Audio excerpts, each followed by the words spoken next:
it's been a long day for me. I worked this morning, which is horrible. I hate work. So I woke up early and again on a packed, crowded train. I hate that. So I was like, But then when I got on the train, first thing I saw was an empty seat. And I was like, oh, what luck?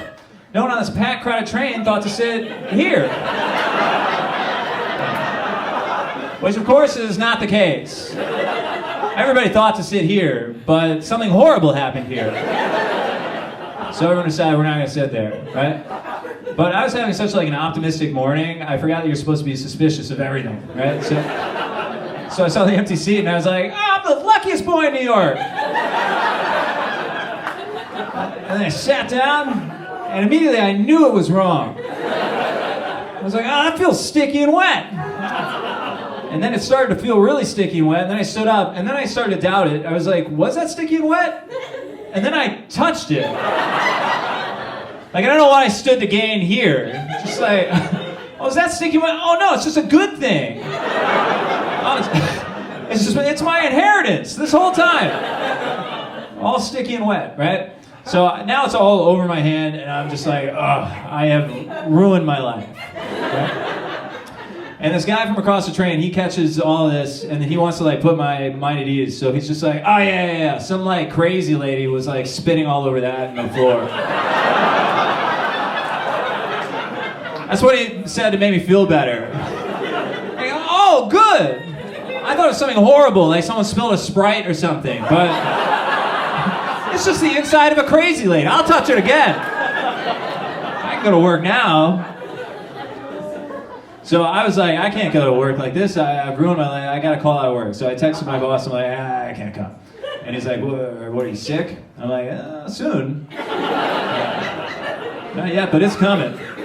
Yeah. And so I know that I have to go home. You ever just end your day before it even begins? I'm like, let's just start this one over. So I was like, I got to go home. I got to shower. I got to put on new clothes. So I get off the train. And I'm just holding my hand out 10 feet away from my body. You know, which, hey, baby, I don't make this look pretty easy. You know, hold my arm out all straight like this. But believe it or not, after a couple minutes, your arm begins to quiver and ache, right? So I was like, oh man, I gotta plant this puppy on something, right? So I'm looking around, and the only thing around is this big, greasy, tar-covered pole, right? So I was just like, whatever. I've touched the grossest thing already, so can't really lose anything now. So I just plant my hand right there, and it takes the tension out of my arm. And it's kind of nice leaning on the pole waiting for the train, right? Which does show up, doors open, I get on the train. Normally, I would never touch anything inside the gross, disgusting train, but I've already touched the grossest thing, you know? Normally, I just surf it out, ride the rails, you know? But I already have this gross hand, so I was like, well, who cares? So I grabbed that gross, disgusting steel bar, and made my knees kind of nice, and I've never rode the train like that. It was nice, you know? Then I was on my way home, and there was a crossing walk, and I was waiting for the stop to change to go, and I just started leaning into a trash can, like my full arm in a trash can. And I was like, oh, this is how you do New York, right? You gotta have one good hand for your face and your friends, and one nightmare hand for everything else. That's how you get hold in this town.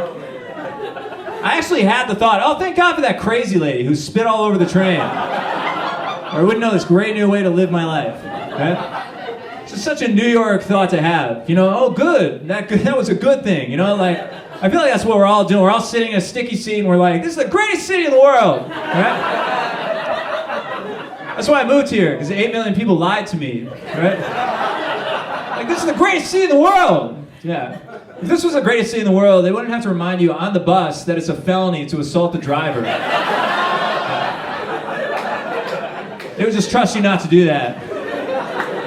You'd be like, hey, this is the greatest city in the world, so you're probably not going to snap and try to take over the bus. Right off the road.